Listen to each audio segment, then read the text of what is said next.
Hey, it's Tpok, and I am back in Katawa Shoujo. So, yeah, the morning is far too early for my taste. Same. I've got a class at 8:30, so I gotta wake up for that.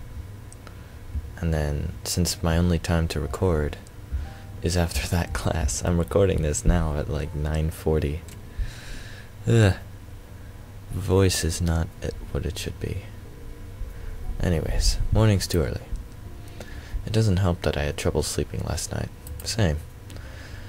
There were simply too many things to think about. My mind refused to slow down. Instead, I replayed the rooftop, the park, and everything else over and over in my mind. There's a small part of my mind that is still paranoid that this has all become some kind of joke. That I'll meet up with Emmy at the track and she'll act like nothing happened yesterday. Pushing these thoughts to the back of my mind, I throw on my running clothes and open the door. Emmy's waiting for me with her usual smile. You're late. Or at least, you're not early today. Are you tired or something? I found myself ruefully rubbing the back of my head. Something like that, yeah. Lots to think about and all that. Emmy giggles at my mild understatement. Yeah, I didn't sleep that well either. I was actually glad you weren't early, because I wasn't early either. I wonder if it was the same thing that kept us awake. The image of her weeping face passes through my mind. What kept you up? Emmy's expression falters, but she quickly notices my curiosity and forces a smile. Nothing important. She's obviously not telling me something. The question is, should I press the issue? Something's clearly been bothering her for a while. I want to help her, but would it come off as just being nosy? She's got to know that I care about her, though. Are you sure? If something's bothering you, I'm here to help you sort it out. Emmy laughs then, but it's not her usual laugh. There's an edge to it that seems almost bitter. Sort it out? I'm not sure it can be sorted out, Hisao. An almost grim smile crosses her lips. It's like a smile of resignation. I don't think you could help me anyway. That hurts. I don't want to say that it hurts to her, but it does.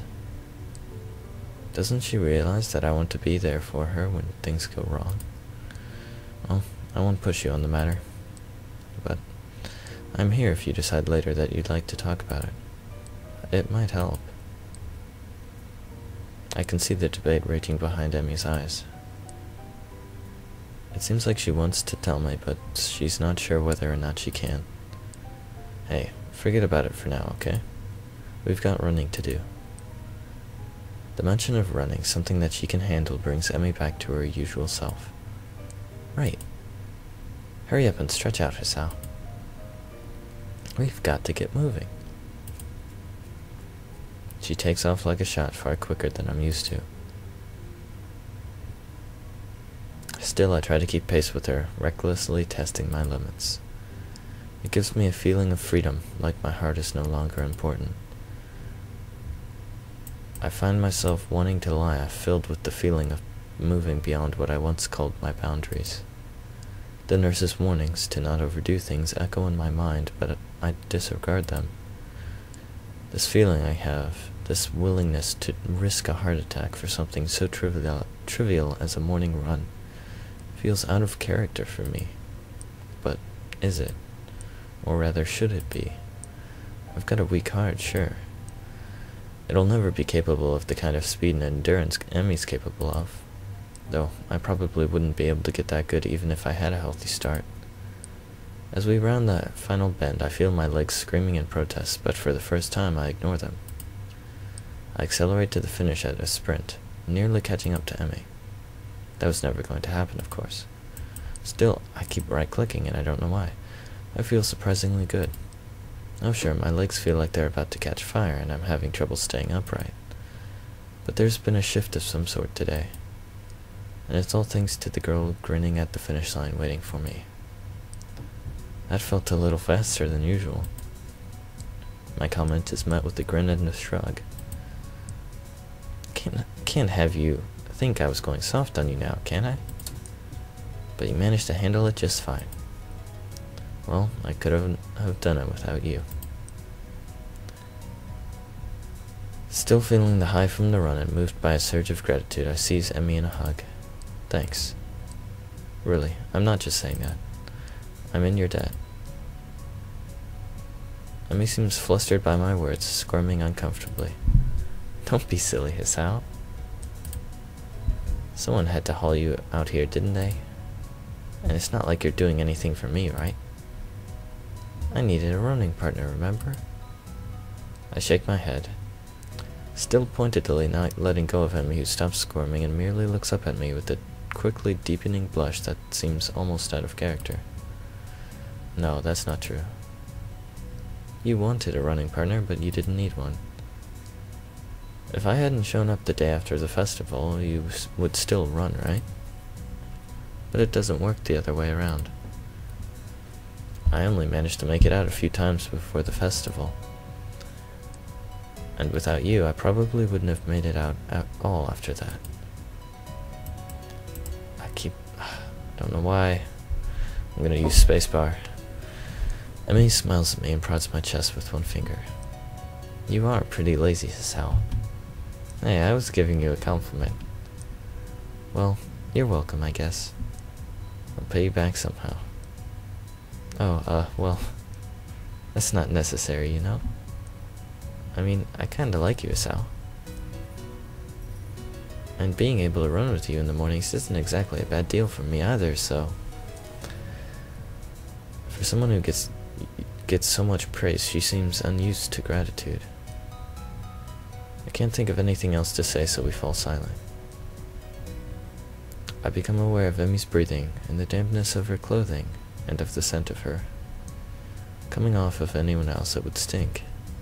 Coming off of Emmy, it fits her in a way that nothing else could. Her skin is cool, slick with sweat, and a breeze causes goosebumps to rise. Almost without thinking about it, I lean down and meet Emmy's mouth, which has already moved to my own. Her lips are soft, and she hums happily as we kiss, sending vibrations from her mouth to mine. There's a startling rightness to everything about this moment.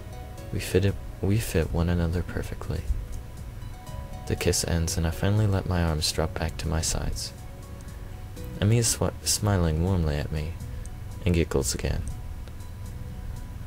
Come on, Hisao, we'd better go see the nurse. Then it happens. As she turns to begin walking, she gives out a tiny yelp and stumbles forward. Emmy! I leap to steady her and notice with some concern that she's favoring the same leg as last night. Your leg? Emmy seems panicked and pushes away from me. It's fine. My expression must seem hurt because she hastens to apologize. Sorry. I didn't mean to push you like that. I was just... She stumbles for something to say. It's nothing really. Hey, don't worry about it. She's so flustered I decide to shrug the whole thing off. But there's a cold feeling in the pit of my stomach now that won't go away. I tried to step in and help her, and she pushed me away. Smiling, I shove those thoughts to the back of my mind and concentrate on Emmy. I just don't want you getting hurt, that's all. You don't have to worry about me, honest. I'm fine. Yes, you say that, but I don't believe you. Why won't you tell me what's wrong? It's like she gets offended by me trying to help. What am I supposed to make of that? I'm still trying to sort out what happened on the track as we arrive in front of the nurse's office. Emmy raises her hand to knock, hesitates, and turns to me, smiling guiltily. Hey, can you do me a favor? Of course. Can you tell the nurse that I'll see him later? I just remembered I've got some stuff to take care of before class. So I really need to get moving. I peer at her closely, and she fidgets under my stare. Yeah, she's clearly just avoiding the nurse. That leg of hers. Well, whatever. I said I'd help, and so I will. But I'll make damn sure she sees the nurse before the day's out. Yeah, okay. I'll let her know. Emmy looks like I've just given her a pony on Christmas. Thank you so much. You're the best, Hisao. I'm rewarded for my complicity in her lie by a kiss that makes it all worth it, or so I tell myself. As Emmy heads out of the building, trying hard not to let her limp show, I knock on the door to the office. Ah, Hisao, come on in. I don't see Emmy with you. She's not sick again, is she? From the tone of his voice, I don't think the nurse is expecting me to say, yes, she's ill. She said that she'd forgotten to do something, and so she had to skip out, but she'll see you later today. The nurse heaves an exasperated sigh. Honestly, that girl. She's been avoiding me. Yesterday, she was in and out of here without even taking off her prosthetics, and now this. Well, at least it's not just me that Emmy doesn't want worrying. That's a comfort, I guess. Still, I feel like I should say something about her leg. I said I'd lied for her, but she really needs to see him. Now that you mention it, she was limping pretty badly today, and last night as well. The nurse's eyes narrow at the words last night. And what exactly were you two doing last night? We were, on a date? The nurse raises his eyebrows as if surprised. Really? Interesting. Huh? Oh, nothing. His gaze turns thoughtful, and then he grins at me. You don't think you could use some of that boyfriend charm to get her to come see me today, could you? Of course. I was planning on doing that anyway. I think she's really hurt and just pretending she isn't. Yes, she does that. Afraid I'll make her stop running. Will you? I don't like to, but if it's bad enough that she's been limping, well, I guess I'll have to see what's wrong for myself before I make that call. I see. Emmy, not allowed to run. Perish the thought. I don't know if she'd be able to function without running. No wonder she's reluctant to admit anything's wrong. Well, I'll make sure she sees you. Good. And oh, before I forget. He grins at me again in what feels like a vaguely threatening manner. Don't forget that I know what medications you're on. You be careful around Emmy. Got it? Wow, you look serious too. Got it. Don't hurt Emmy, wouldn't dream of it. Grant. I'd hate for you to be late. Huh? Late, as in the late Hisao Nakai. Oh my gosh. He frowns briefly, dissatisfied. Sounded better in my head. Well, at any rate, get out of here before you miss your first class. You've got things to do, I'm sure. Shoo. As I leave, I notice the nurse pulling out his phone and dialing a number. Maiko, your daughter's being a pain in the ass again. Better head back to my room or I really will be late. Hey, wasn't you supposed to check my heart rate? Uh-oh. The lunch bell sounds and I bring myself out of the stupor I slipped into during the morning classes. My lack of sleep last night, coupled with the increased pace of this morning's run, has left me a little exhausted. Despite that, I found myself skipping the stairs up to the roof. There's a thrill of excitement now, in addition to the pleasure one gets from eating lunch with one's friends. True, both Emmy and Rin are still my friends, but Emmy has become more than that now. Rin is back in her usual spot on the roof, almost as if she'd never been absent. Feeling better, I take it. A raised eyebrow is my reward for speaking. Better than what? Better than you felt yesterday. Rin gives my question some serious thought. I'm not sure. I think I might have felt rather good for some of yesterday, but it's all fuzzy. Too much cold medicine? Well, I was asleep, and that usually is pretty good. But I can't remember what it feels like to be asleep because I'm not conscious for it. It's a real problem.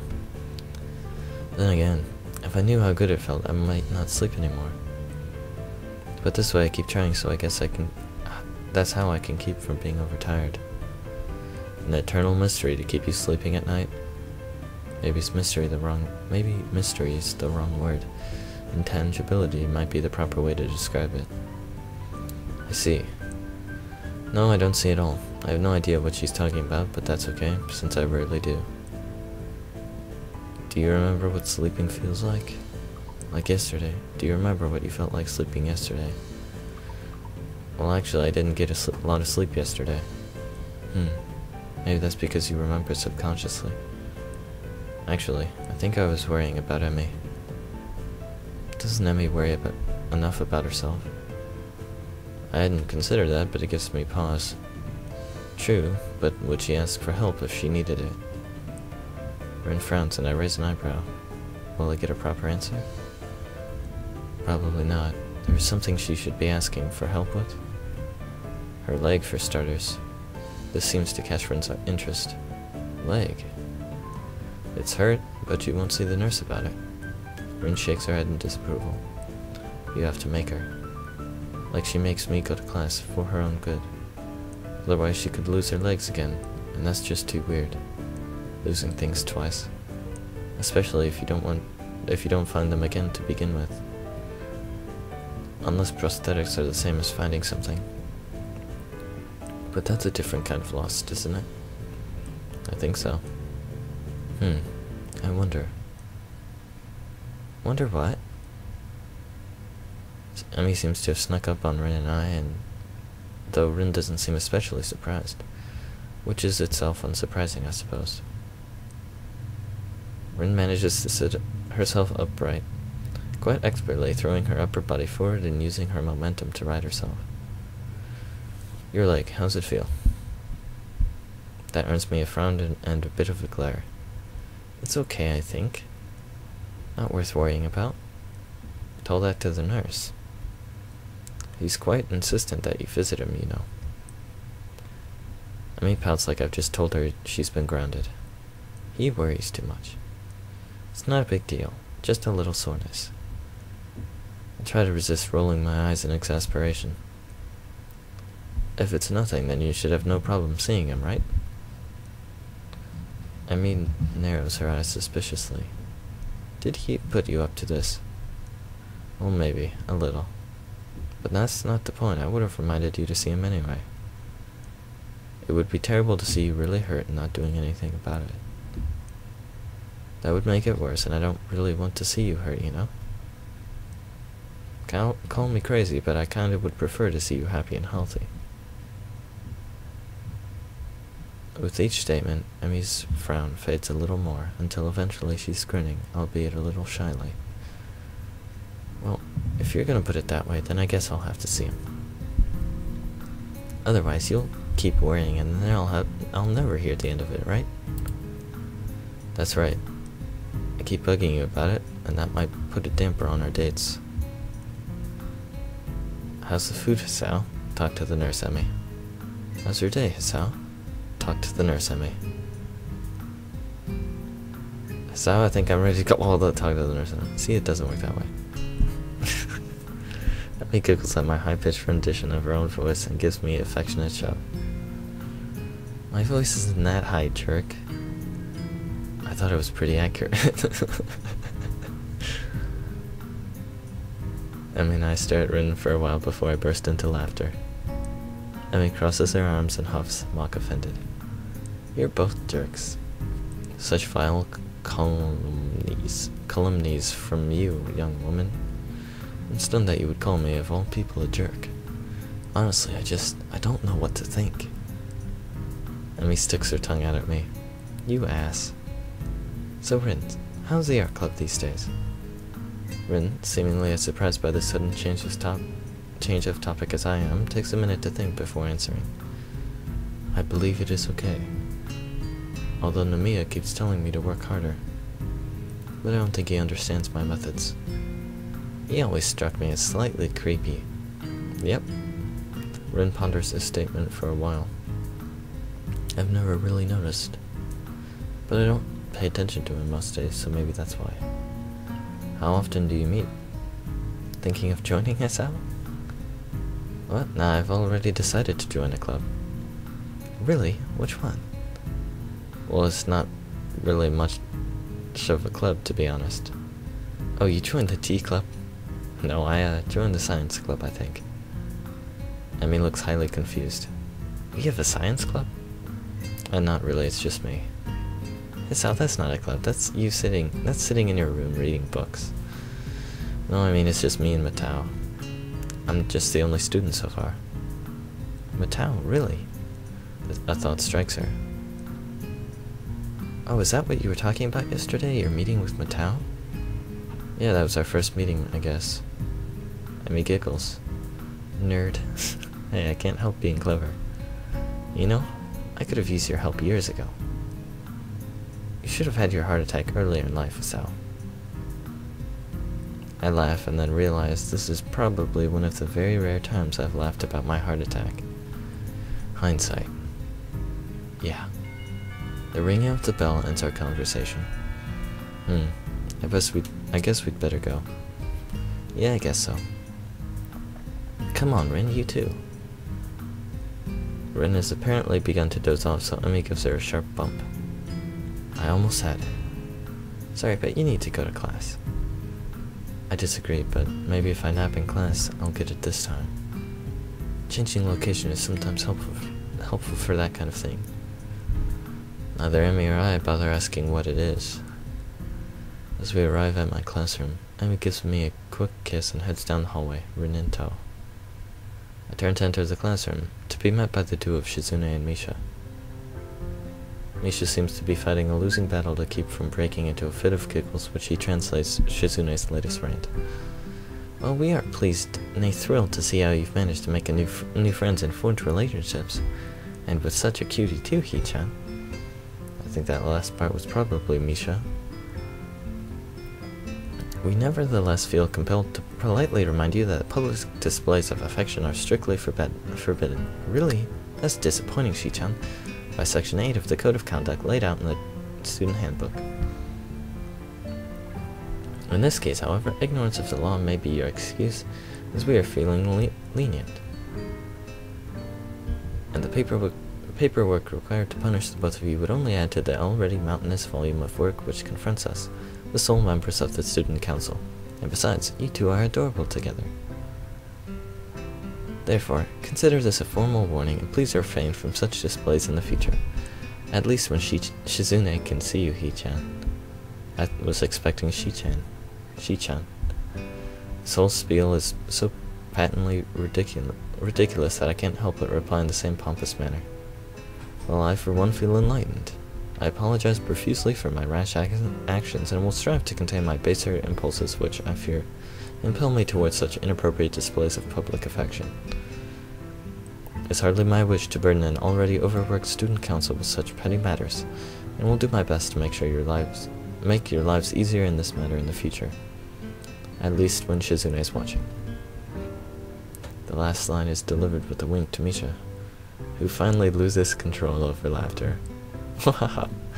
Well said, Hee-chan. Chuckling a little myself, we enter the classroom. Class is uneventful, and after the final bell rings, I find myself alone with Matao again.